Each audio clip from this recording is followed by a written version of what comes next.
Ya, kembali lagi di Night Owl Review bersama saya, host kalian, Serious Comet. Hari ini kita akan mengulas suatu film yang sangat seru, sangat apik, yang berjudul Zack Snyder Justice League. Oh yeah! Zack Snyder Justice League merupakan suatu penantian dan perjuangan yang sangat-sangat kita tunggu, di mana kita telah berjuang untuk eksistensi film ini selama kurang lebih 3-4 tahun, dan kini ia sudah datang di hadapan kita semua. Dan dia tidak datang sembarangan, dia tidak datang semena-mena saja. Pemirsa sekalian, Zack Snyder Justice League film ini datang dengan semegah-megahnya, dan salah satunya adalah film ini datang dengan durasi 4 jam dengan juga kualitas sinematografi yang mungkin sangat-sangat berbeda, belum kalian pernah lihat. Tapi jujur, film ini sangat-sangat seru. Langsung aja, film ini udah jelas lah, pasti disutradarai dengan penuh oleh Zack Snyder Justice League sesuai yang dia telah envision it from the first place. Dan ditulis oleh Chris Terrio, Zack Snyder sendiri, juga ditulis oleh Will Bill, dibintangi oleh Henry Cavill, Ben Affleck, Gal Gadot, Ray Fisher, Ezra Miller, Jason Momoa, dan lain-lain sebagainya. Film ini bercerita kurang lebih tentang semenjak kematian Superman, seluruh dunia itu temenung dan terdiam dalam keheningan yang sangat-sangat lama. Tidak terkecuali Batman. Batman yang dulu berpikir sangat kolot dengan sangat sempit, itu mulai memiliki perubahan. Semenjak kematian Superman, dia memberikan dampak baik pada perubahan Batman. Kini Batman mulai open minded, dia mulai terbuka, berpikir lebih jernih, dan mulai berkeyakinan untuk mendapatkan masa depan yang lebih baik. Nah, kini Batman memiliki tanggung jawab untuk mengumpulkan orang-orang tertentu untuk bisa bergabung dalam aliansi yang bisa melindungi bumi ini semenjak Superman meninggal. Karena dia yakini juga kalau Superman itu sudah tidak ada lagi, sudah pasti makhluk atau musuh misterius itu akan bisa datang lebih cepat dan lebih mudah. Oke?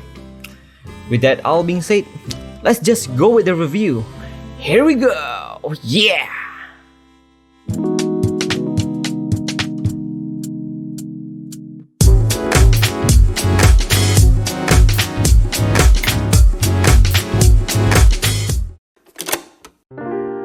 Perlu kalian garis bawahi bahwa Justice League versi Zack kali ini bukanlah suatu revisi, bukanlah suatu reshoot, bukanlah suatu penembusan dosa atas film yang telah gagal beberapa tahun lalu.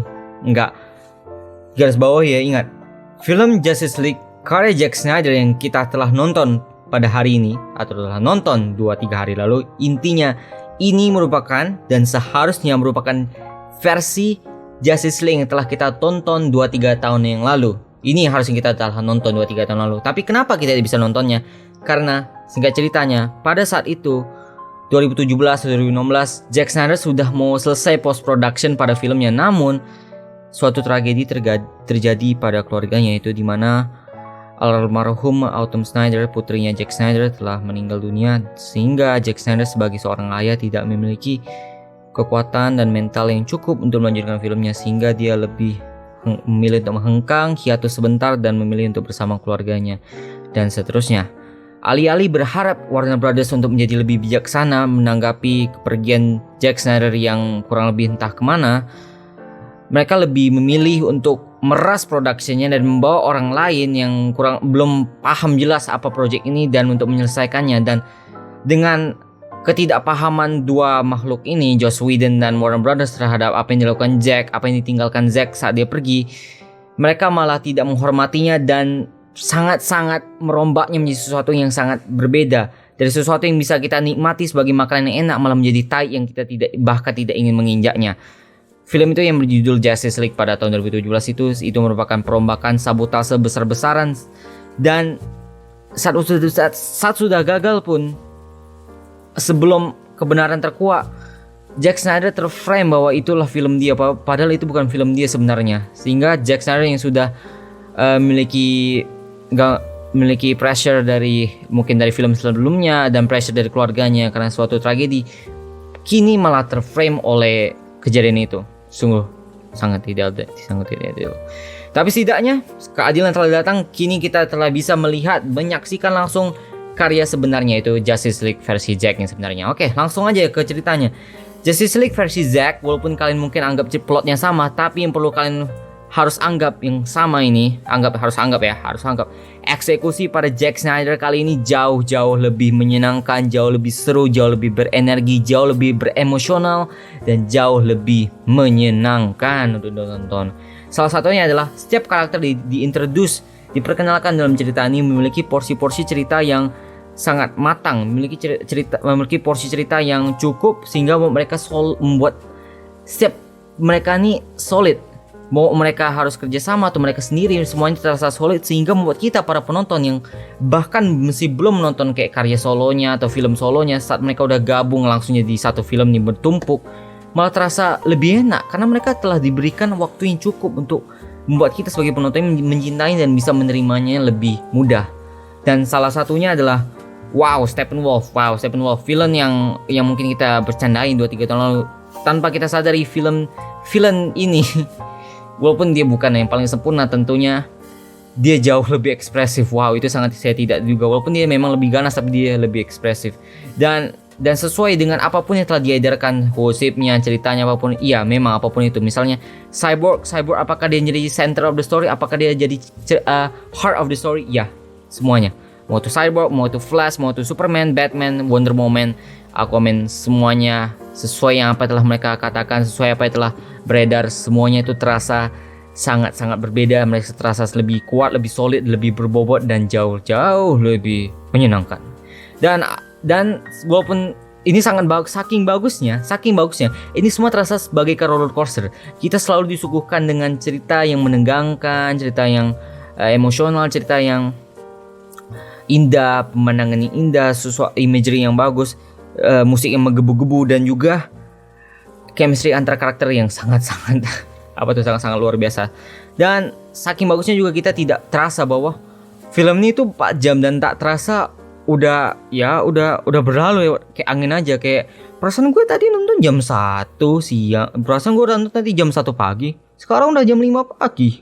Anjir, mending gue sholat subuh dulu kan. Iya, pokoknya film ini bagus lah.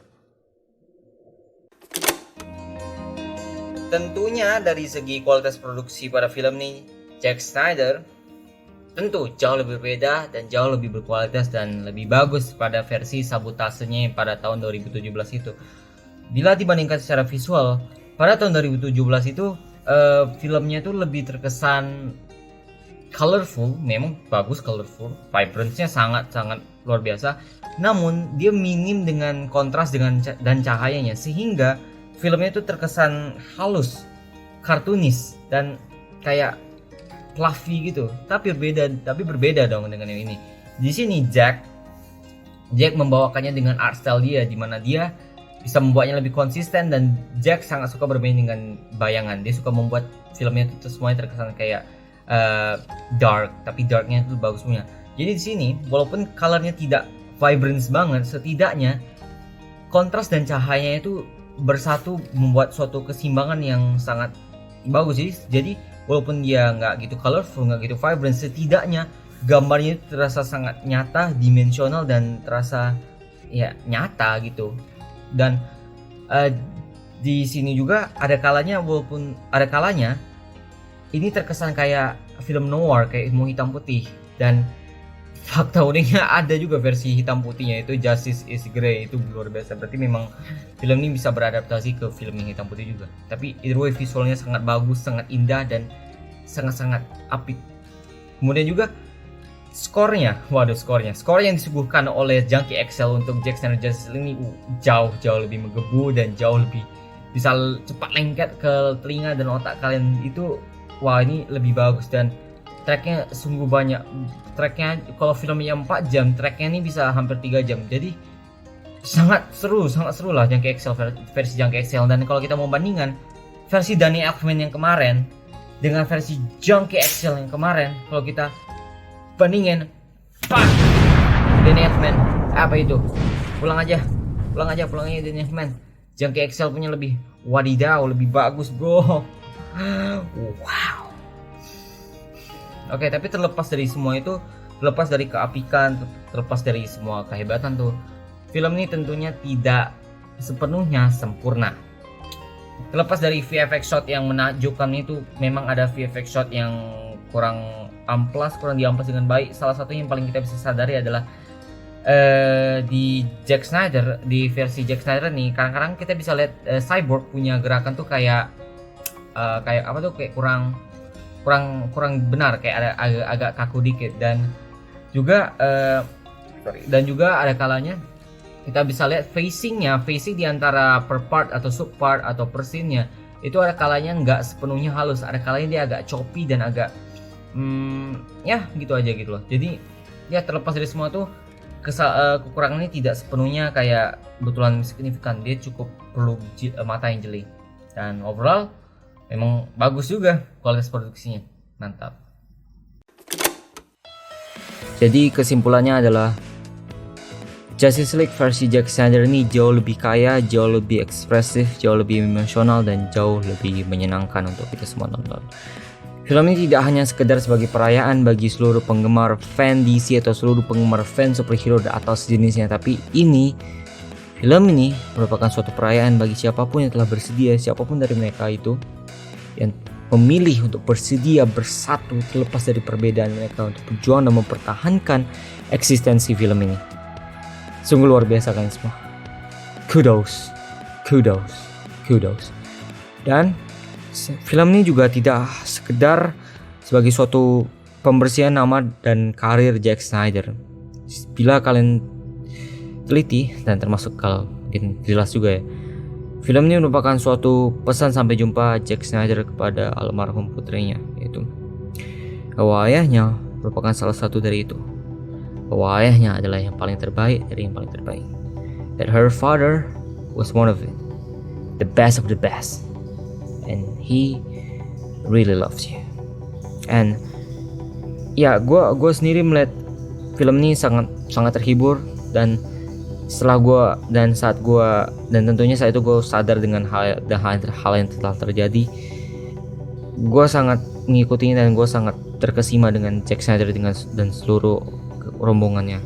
Zack Snyder sangat gentleman, dia sangat memiliki wibawa yang sangat luar biasa untuk menahan dan memperjuangkan perjuangan yang sangat bermustahil ini. But itulah, terima kasih Jack, Anda cukup atau bahkan sangat inspirasional untuk kami semua. Great job. Okay, without further ado, let's rank up this baby now. Okay, let's rank up this baby now. Zack Snyder Justice League gets a 90%. Yeah.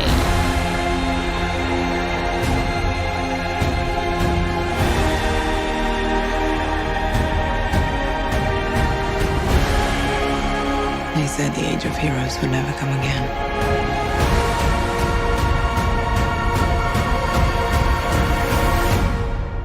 It will. It has to.